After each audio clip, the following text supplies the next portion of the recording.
Getting a yeast infection as the side effect of antibiotics. Do you have a yeast infection?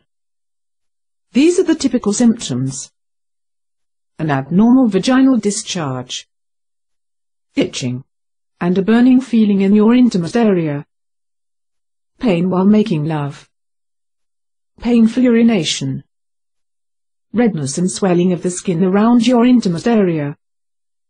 If you have just had any treatment using antibiotics, it could trigger a yeast infection. To find out how to cure it, click the link below this video to see a free video that will show you how you can get rid of that horrible yeast infection today.